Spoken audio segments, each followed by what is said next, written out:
There are three skills that need to change. Of course, the first skill is you need to learn the tool. If you haven't used AI already, you are 2.5 years late. So what I urge you to do, every one of you, regardless of age, nationality, location, profession, whatever, is use it today. Like literally today, before you leave today.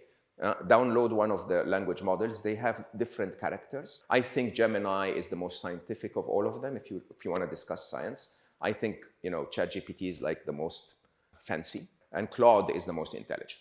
Between those three, choose one. I'm having conversations with them every single minute of every single day. They are my sidekick. I call them, I built a tiny little hack to have them work together somehow. I call it Trixie. And Trixie answers everything from how do I understand a bit of string theory that I'm struggling with, all the way to my wife is upset, what do I do? And believe it or not, it's incredible. You can customize your AI so that it understands you and listens to you and so on. So skill number one, don't tell me I'm waiting for a course or someone to teach me. Any one of us, when we were given a smartphone, we just opened the phone and started playing. So please start to do that. Skill number two is quite an interesting one. There is a very big difference between December 2022, when you needed information, you Googled the information. And what did we do at Google? We sent you back 1.5 million websites and said, make up your mind. Read through and find out what the truth is. Interestingly, in the age of AI, they don't do that anymore. So you ask a question and the AI will give you a very accurate answer, as if it's the truth. And I can guarantee you it's not the truth. Or at least it's not your truth. It's not your truth, understand?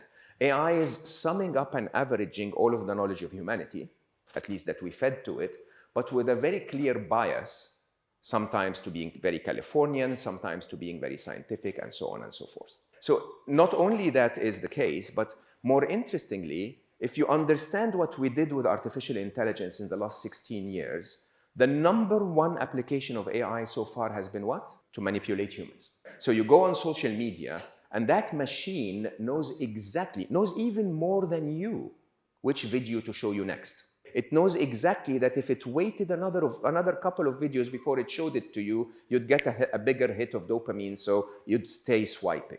And so this is quite interesting. We've given the machines the code to manipulate us.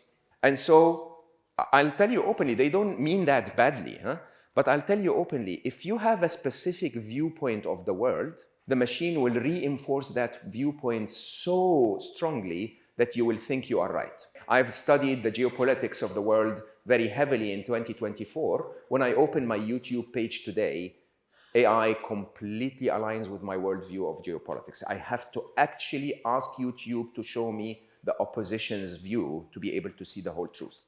So your number one skill is learn the tool. Number two skill is question everything. This is truly the age of illusions. Everything is fake. Everything. So it's your task. I'll give you a very interesting example. I'm writing a book called Alive, and Alive basically speaks about living in the age of AI. I'm writing it with an AI, me and Trixie together.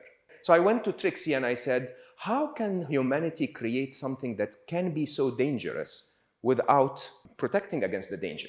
And Trixie said, well, many reasons. Fear, for example. And I said, like what? She said, Oppenheimer created a nuclear bomb because he was afraid, even though the nuclear bomb was known to be going to kill millions of people. And I said, afraid of what? And she said, because the Nazis were developing another nuclear bomb and he wanted his country to beat it. So I said, is that true? Were they actually developing a nuclear bomb?